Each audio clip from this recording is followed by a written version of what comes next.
know what a great player Reece is, and in a kind of weird way, it was nice that we had each other during that time, because it was someone that you could share the pain, so to speak, of missing a World Cup with, and we helped each other a lot through that experience, and yeah, obviously we've come out stronger, and we're both playing well for our club at the moment, and hopefully we can help do well this week with the team here at England.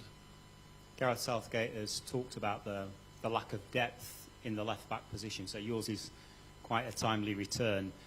But you and Luke Shaw now, do you think you can really push each other for the good of the team? Yeah, I've said it in the past. I think one of the keys to a strong squad and a successful squad is when you have 2 or 3 people in each position that are all pushing each other, and that competition for places, I think, is very important in all successful teams. And of course, we want to be one of them very successful teams in the near future. So if we're going to have that competition for places in, for example, left back, what you're talking about now, it can only be a good thing, and hopefully me and Luke can push each other. Thank you. Thanks, Tim. Get to John Murray. Ben, did you actually watch the World Cup matches then? Yeah, I did. Yeah, of course. It's difficult when you miss out on the World Cup, but at the end of the day, I'm an England supporter above all else. That's what I've been an England supporter my whole life. So, of course, I watched the games. We were actually at a training camp in Abu Dhabi with Chelsea for the knockout games, and yeah, like I said, of course, I'm an England fan. So, yeah, I was definitely cheering the team on.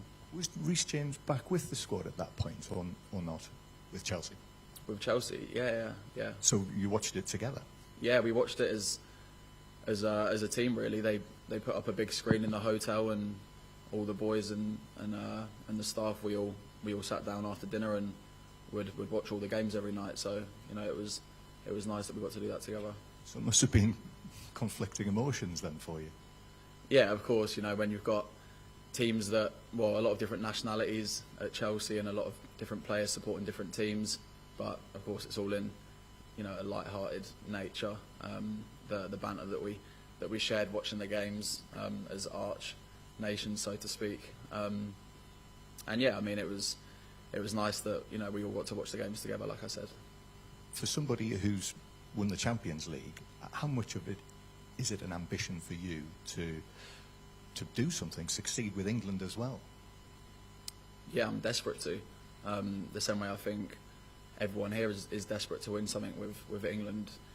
Fortunately, I've been lucky enough to experience winning a major trophy in the Champions League, and I had a taste of that feeling of winning such a big trophy, and of course I want that feeling again. And I'm gonna give my best over the next 12-13 months up into the Euros to help myself, and when I get the opportunity to help England, hopefully I can do that. And yeah, I'm not the only one that definitely feels that we're due to win one of these big trophies soon, and hopefully we can. And what's the message been from Gareth Southgate this week when you've come together, first squad after the World Cup, when it's such a challenging start, these first 2 matches? I think that really, it's just a reset. We had a meeting yesterday. It's a reset, time to obviously look back at the World Cup, but we've got to move on and take confidence from the World Cup, really. Obviously, as a supporter watching, I think the France game was one that I think in a positive way the boys should look at and think that they were the better team and they should have won. And we can take that confidence going forward and know that we're now fighting against the big teams in the later rounds of competitions, and we're all of these tournaments that we've played in recently for our clubs and countries are all great experiences going into the Euros. Hi Ben. Hi.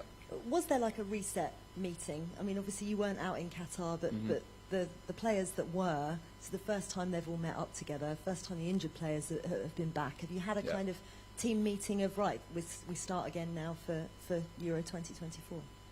Yeah, of course. Like I said, you kind of look back at at what an amazing experience the World Cup was, and you look at the positives that you can take moving forward, things potentially to work on, and then literally get to work. You know, we've got the Euros coming up in realistically such a short period of time. It's going to go so fast between now and then, and we don't have a long time to prepare, a limited amount of camps that we have together, so we need to make sure that when we're here, you know, we're working as hard as we can on the pitch, in meetings, just bonding as a team away from all of that, just to make sure that, you know, we're giving ourselves the best opportunity for that tournament come the summer. And you said you were desperate to succeed for England because of the misfortune you had with the World Cup, not getting to play during the Euros last year. Do you feel as if you have a point to prove in an England shirt? I wouldn't say a point to prove. I'd say I feel like I know, you know, my qualities. I know what hopefully I can bring to the team. I'm confident that I can help the team, and I think that's where my headspace is at. Not that I need to prove a point, but potentially that, you know, I want to help the team. You know, like I said, I'm an England fan, and I want to, you know, help the team to hopefully win trophies in the future. What is it you need to do in order to cement your starting spot? You talked about competition being good and you pushing each other. What do you feel you need to do? I mean, honestly, not really change much. I just need to keep working hard. You know, when I get the opportunities to play for Chelsea, give my best for the team there. When I come here, you know, be professional in everything I do. You know, talk in meetings if I need to talk in meetings, train hard, and yeah, just work hard, and hopefully when I get the opportunity to play for England, I can, you know, give the manager a bit of a headache. And yeah, that, like I said, that competition for places is very important. You know, the headaches that we can give the manager potentially are a positive for the team. Brilliant. Thank you, Ben. Mark, next. Hi Ben. You mentioned Faye mentioned it there. What's harder, being in a Euro squad and not managing to get on the pitch, or having to watch from afar when the boys are in Qatar? I think both are difficult in their own ways. But like I said, I tried to spin all of these situations that could potentially be looked at as negatives. I tried to spin them into where I could improve myself, mentally, physically. You know, I just worked hard on myself so that when I was back on the pitch for Chelsea and, you know, back in these camps, that I was, you know, as ready as I could be. You mentioned mentality earlier on, and I know a couple of years ago you spoke so well about mental health and everything like that. Was the World Cup another challenge for you in that regard? Yeah, of course. It's a different kind of challenge because the Euros I was there, the World Cup, you know, obviously wasn't there. So, you know, it's a different kind of challenge that you have to embrace. It kind of gets sprung on you, so you don't have much time to adapt. And like I said, I think the main thing that I tried to help myself with was how I could turn that situation into a positive, and that was, you know, what kind of got me through that time, was, you know, just working on myself, you know, as a footballer, as a person, kind of just getting away from it, spending a lot of time with my family. It was kind of nice to get away from it for a little bit and just reset. And mentally now that I'm back playing, you know, I do feel that I feel a lot more fresh and just ready to go again. And since you spoke so openly and earnestly about mental ill health, I think it's fair to say there's less of a stigma now, especially amongst men, amongst elite athletes. That must be a pleasing thing to see. Yeah, for sure. I mean, I've been talking to someone for a few years now, and I think the stigma around it is silly, really, especially with men in football in particular. I think, as myself, someone that has been talking to someone for a few years now, and just the way that it's helped me, I think, you know, it can definitely help everyone. And like I said, just the the stigma around it is something that, you know, is potentially needs to go. Thanks, all. Any further questions in the live section? Take the last couple from the back from Matt. Hi, Ben. There's obviously this rivalry that can be built up between yourself and Luke, two players who are kind of battling out for the same spot. Can you just separate how the two of you are different on the pitch? Where do your strengths sit and where do Luke's strengths sit? Where would you say you might be able to create some kind of advantage for yourself? I think that's probably a question that you're going to have to ask the manager. You know, like I said, I know stuff that I can bring to the team.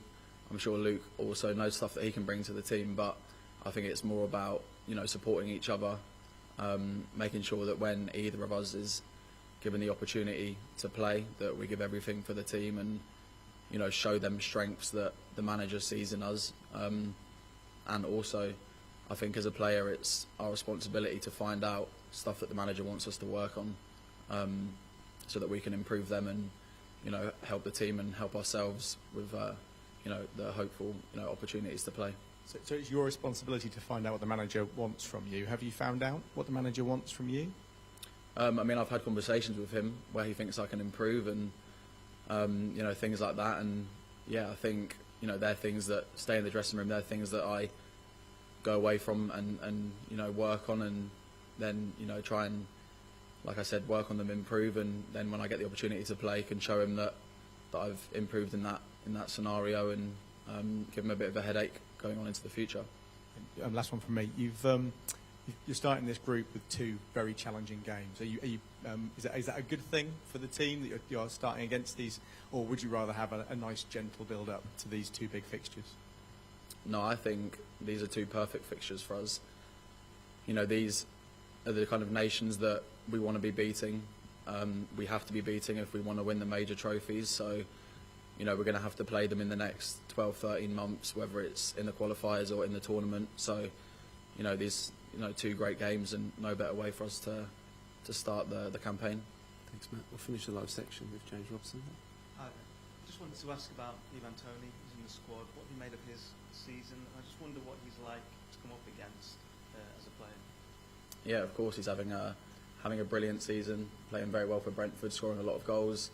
And yeah, someone to come up against as a player. He's obviously a handful. He's a very physical player, but technically very good as well. And, you know, in front of goal, he's potent.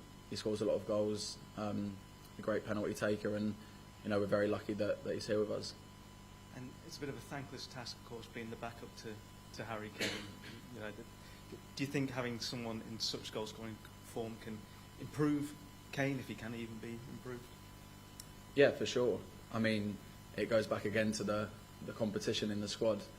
You know, when you've got someone like Ivan who is also scoring a lot of goals, you know, it gives Harry that push to keep going, and knowing that Ivan is, you know, hungry to play for England, and hungry to, when he gets his opportunity, to make a mark, and that's his job to do that, and Harry's job to keep doing what we all know he does.